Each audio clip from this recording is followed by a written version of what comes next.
What's up everyone and welcome back to the MMA Buzz. Jack Della Maddalena has shocked the MMA world with his unexpected burst of confidence. Known for being calm and soft-spoken, the Australian fighter made headlines after a recent live MMA appearance where he boldly declared that he will dominate Islam Makhachev. According to Jack, Islam is too small and he plans to pressure him the same way Alexander Volkanovski did in their first fight, only worse. He believes Islam struggles when faced with relentless pace and pressure. For a fighter who rarely engages in trash talk, Jack's words have caught everyone's attention. During the event, footage surfaced showing Jack putting world-class jiu-jitsu champion Craig Jones to sleep, a clear statement of his grappling strength and confidence heading into this potential clash. This fight is intriguing for several reasons. If Jack Della Maddalena wins, it could force Islam Makhachev to move back down to lightweight and face the Matador. But if Islam dominates, he could solidify his legacy as one of the few two-division champions in UFC history, continuing one of the most dominant runs the lightweight division has ever seen. While many analysts still favor Islam, fans aren't counting Jack out. Riding a massive win streak, Jack has showcased clean boxing, sharp fight IQ, and impressive takedown defense against elite grapplers like Belal Muhammad. However, as many point out, Islam is a different kind of beast. Belal may have learned from Islam, but Makhachev's combination of strength, control, and submission skills is on another level. Jack's self-belief, however, isn't without foundation. He's earned his momentum through consistent performances, evolving into a complete fighter capable of challenging anyone across weight classes. The matchup embodies the classic striker versus grappler narrative, pure power and precision against technical dominance and control. When asked about facing Islam, Jack confidently said, "It's the dream, facing the pound-for-pound #1. I'm going to get him. He's too little, I'm going to get him." This isn't just talk,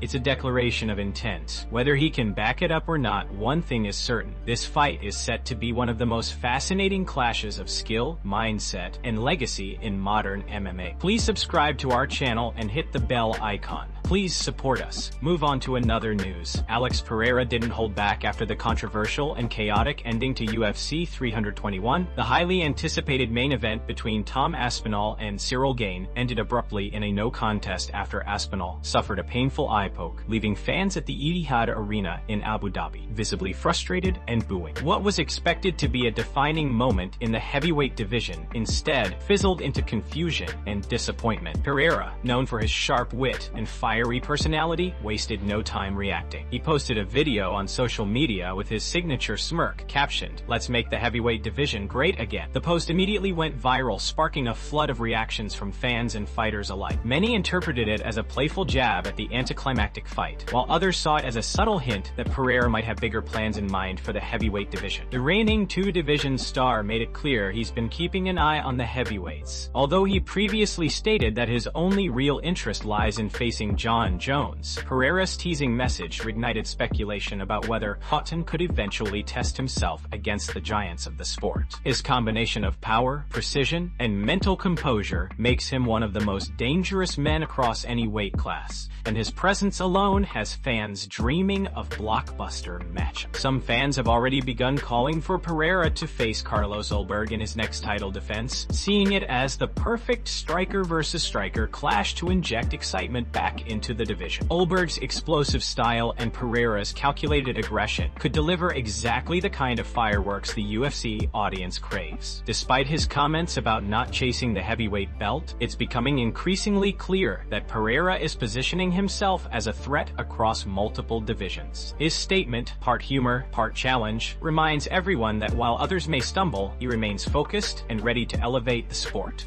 Whether it's Jon Jones, Ulberg, or a future move to heavyweight, Pereira's hunger for legacy and competition ensures that the story is far from over. The king of precision striking might just be setting his sights on an even bigger empire. Move on to another news. One of the most highly anticipated fights of the year ended in unexpected chaos at UFC 321, when Ciryl Gane accidentally poked Tom Aspinall in the eye, forcing the main event to be ruled a no contest. What was meant to be a defining clash between two elite heavyweights turned into one of the most disappointing moments in recent UFC history, leaving fans stunned and frustrated. As soon as the fight was stopped, the MMA community exploded online. Many fans criticized Aspinall for not pushing through, questioning whether the most dangerous man on the planet label still applied after such an anticlimactic ending. Others defended him, pointing out the seriousness of eye injuries and how unfortunate the timing was. Both Gane and Aspinall were visibly heartbroken in the octagon, fully aware of how much was at stake and how the bout had been shaping up into a high-level battle before it ended prematurely. Aspinall was immediately taken to the hospital for evaluation, and early reports confirmed significant irritation to the eye. This incident joins a very short list in UFC history, one of only 2 no contests ever recorded in a championship fight. Despite the bitter outcome, both fighters quickly expressed interest in running it back. The unfinished business and mutual respect between them set the stage for a potential rematch that could redefine the division. Amid the chaos, Jon Jones, never one to stay silent, jumped into the conversation. The heavyweight champion posted an Instagram story appearing to mock Aspinall, writing, "Grown man out here chasing his dreams," alongside a laughing emoji. The post was swiftly deleted, but not before fans captured screenshots and shared them across social media. Many saw it as classic Jon Jones, playful yet provocative, stirring the rivalry flames even further. With UFC 321's main event ending in such controversy, anticipation for a rematch has only intensified. Fans are eager to see the matchup resume under proper circumstances, with both fighters fully ready to deliver on the hype. The brief glimpse of action before the stoppage suggested that an all-out war was brewing, one that could have delivered several thrilling rounds of elite heavyweight action. Move on to another news. Carlos Prates recently opened up about his upcoming fight with former welterweight champion Leon Edwards at UFC 322, while also sharing his thoughts on the highly anticipated clash between Islam Makhachev and Della Maddalena. Confident but respectful, Prates made it clear that he isn't underestimating Edwards, despite critics claiming Leon is past his prime. According to Carlos, a lion is always a lion, and he's preparing for the best version of Edwards, not a faded one. Prates dismissed the idea that Leon has slowed down, pointing out that Edwards still trains like a champion and remains a dangerous opponent in every aspect. "He's not an old guy," Prates said. "He trains hard. He's a former champ. I expect to face the best Leon, and that's why I've trained harder than ever. Every move, every strike,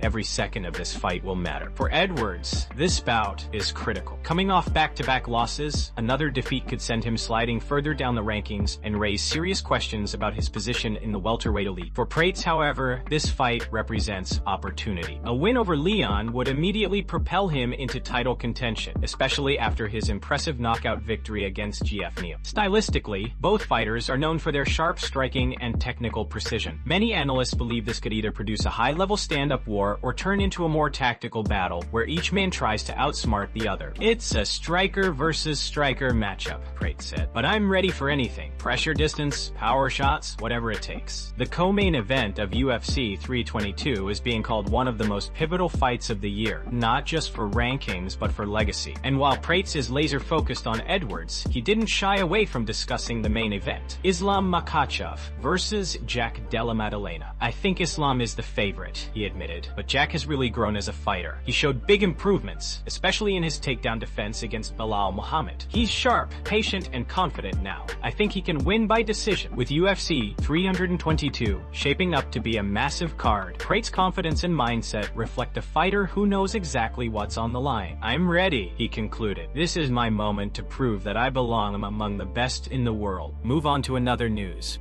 The highly anticipated main event between Tom Aspinall and Ciryl Gane at UFC 321 ended in disappointment, as the bout was ruled a no contest following an accidental eye poke.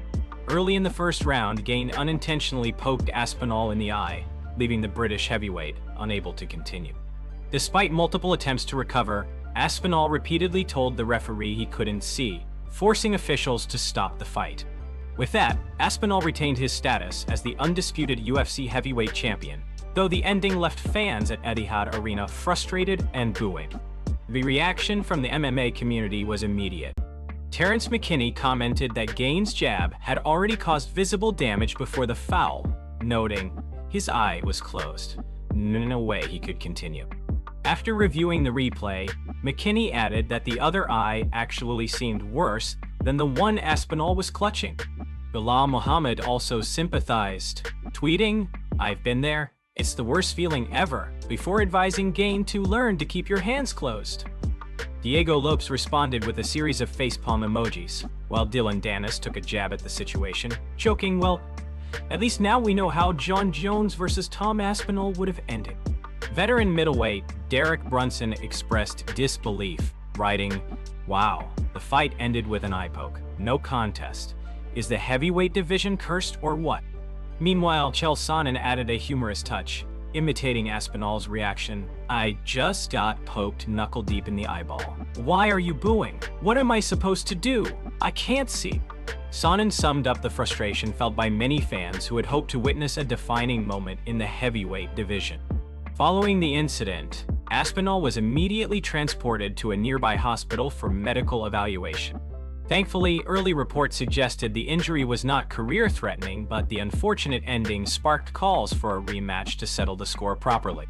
Adding more intrigue to the chaos, Alex Pereira posted a video on Instagram shortly after the fight, smirking as he wrote, "Let's make the heavyweight division great again."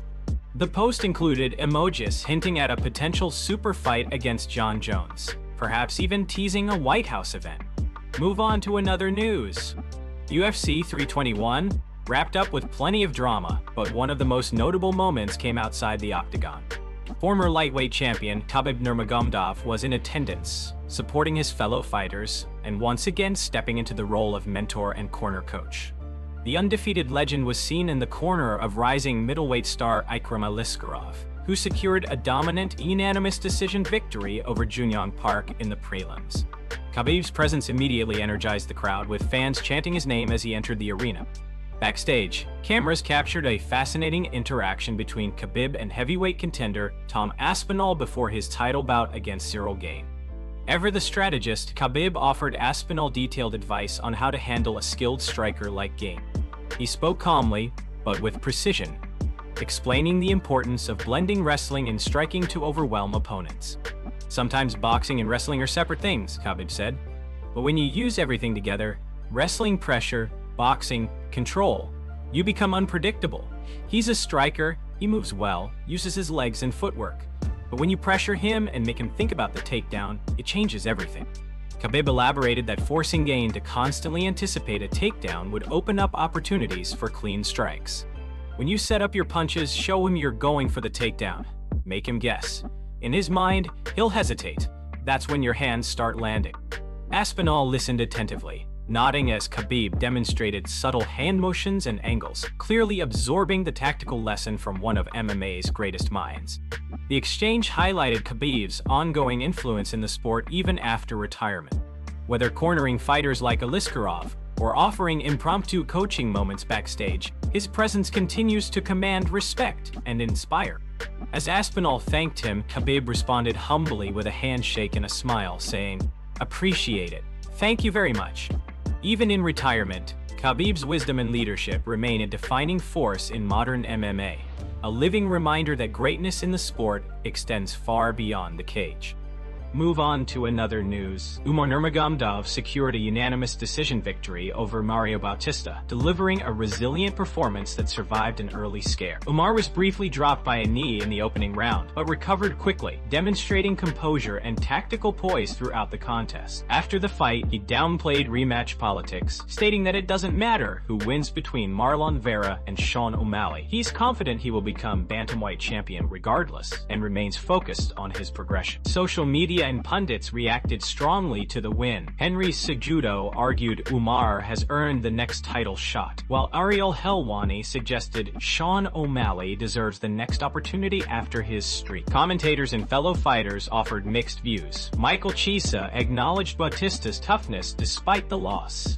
Bilal Muhammad praised Umar's performance, and Gilbert Burns complimented his skill set. The victory was particularly notable due to Khabib Nurmagomedov's presence in Umar's corner, underscoring the continued influence and guidance of the Nurmagomedov camp. After the decision, a lighthearted backstage moment went viral when Khabib playfully wrestled Daniel Cormier out of the octagon. Speaking to reporters, Umar thanked the Abu Dhabi crowd for their support and expressed his desire to return to fight there again. He emphasized the importance of gaining 5 background experience, noting he wants longer fights to develop further. Humbly assessing his performance, Umar admitted he was a little better on the night and acknowledged the need to improve. He wants to finish opponents more decisively and dominate for the full duration. While he does not expect the next bout to necessarily be a title shot, he remains open to opportunities and hopes to compete again soon, ideally in late January or February pending opponent and venue. He rounds out his game with composed striking, slick timing, and improving wrestling, attributes that let him handle varied opponents. Coaches praised his fight IQ and conditioning, noting gains in takedown setups and defensive awareness. With momentum and marketability, Umar is poised to challenge higher-ranked contenders and reshape the 135-pound landscape. Ready now!